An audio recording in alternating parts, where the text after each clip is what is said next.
Hello दोस्तों, पंचमी के शुभ अवसर पर आप सभी को ढेर सारी शुभकामनाओं के साथ माँ सरस्वती आप सभी पर असीम कृपा दृष्टि बनाए रखें। इसी मनोकामना के साथ दोस्तों, मैं संगीता पांडे संस्कृत व्यक्ति चैनल में आप सभी का हार्दिक स्वागत करती हूँ।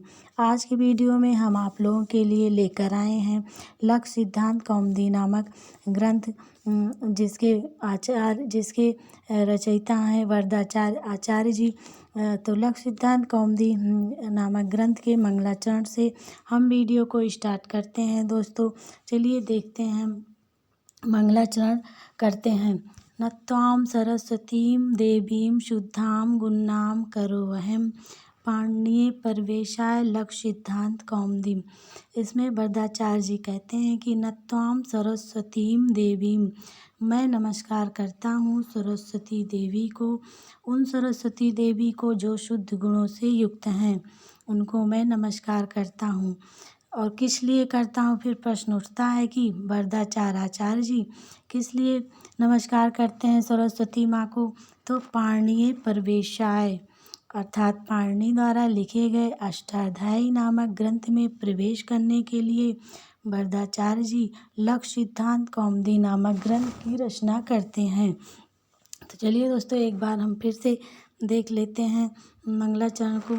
नत्वां सरस्वतीं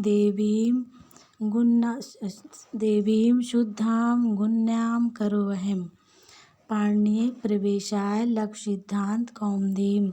मैं सरस्वती माँ की वंदना करता हूँ या फिर नमस्कार करता हूँ जो शुद्ध गुणों से युक्त हैं, और पाणिनीय जी द्वारा लिखे गए अष्टाध्यायी नामक मूल ग्रंथ में प्रवेश करने के लिए लक्ष्य सिद्धांत कौमुदी नामक ग्रंथ की रचना करता हूँ। तो चलिए हम देख लेते हैं इसके अन्वय को, मंगलाचरण के अन्वय को देखते हैं।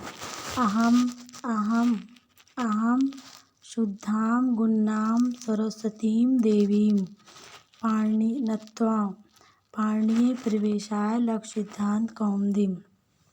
तो चलिए हम देखते हैं इसमें कौन सा मंगलाचरण है। दोस्तों यह प्रश्न ज़रूर ही पूछा जाता है एग्ज़ाम में, कोई भी एग्ज़ाम हो, यूपी टेट, पीजीटी, टीजीटी, सब में मंगलाचरण के बारे में कुछ ना कुछ ज़रूर ही आता है, पूछा जाता है। तो यह मंगलाचरण है दोस्तों। प्रश्न आएगा कि कौन सा मंगलाचरण है लक्ष्य सिद्धांत कौमुदी के मंगलाचरण में, तो वह है नमस्कारात्मक। वैसे तो मंगलाचरण 3 प्रकार के होते हैं मित्रों, एक नमस्कारात्मक, दूसरा आशीर्वादात्मक और तीसरा वस्तु निर्देशात्मक। नमस्कारात्मक में हम अपने गुरु महात्माओं या देवी देवताओं को, माता पिता को, किसी को भी नमस्कार की दृष्टि से मंगलाचरण करते हैं और इसका वर्णन होता है।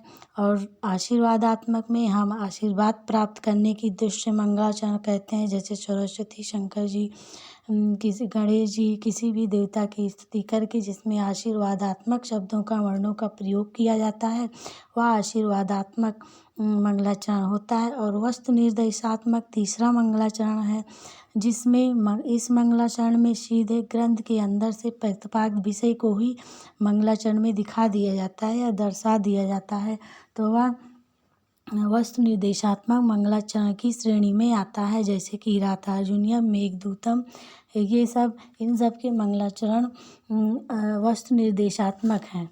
चलिए दोस्तों, हम लक्ष्य सिद्धांत कौमुदी के बारे में कुछ संक्षिप्त जानकारी प्राप्त करते हैं, या किसने लिखा, कहाँ से लिया गया है, इन सब के बारे में हम अध्ययन करते हैं। तो यह पाणिनि द्वारा लिखे गए अष्टाध्यायी नामक ग्रंथ से लिया गया है, जिसमें 4000 सूत्र हैं।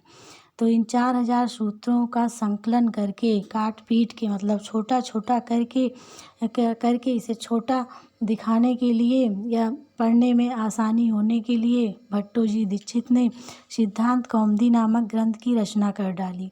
और इस रचना में तो इसे और भी लघु करने के लिए लघु उपाय को अपना के वरदराज आचार्य जी ने लक्ष्य सिद्धांत कौमुदी नामक ग्रंथ की रचना की। अर्थात भट्टो जी दीक्षित ने जो सिद्धांत कौमुदी ग्रंथ लिखा था, उसमें लगभग 12000 सूत्रों का संकलन करके वरदराज आचार्य ने लक्ष्य सिद्धांत कौमुदी नामक ग्रंथ की रचना की। यह तो था दोस्तों लक्ष्य सिद्धांत कौमुदी के बारे में एक संक्षिप्त छोटा सा परिचय। कल हम लक्ष्य सिद्धांत कौमुदी के सूत्रों को नंबर वाइज पढ़ेंगे, उसका अध्ययन करने की कोशिश करेंगे। कल के वीडियो में हम ऐसे ही इसको लेकर उपस्थित होंगे। हमारा यह वीडियो दोस्तों आपको कैसा लगा कमेंट करके अवश्य बताइए, क्योंकि दोस्तों कई किताबों के संकलन से अध्ययन करके हम आप तक यह वीडियो पहुंचाते हैं। तो दोस्तों एक लाइक तो अवश्य बनता है। कल हम फिर से उपस्थित होंगे, तब तक के लिए नमस्ते संस्कृत मित्रों।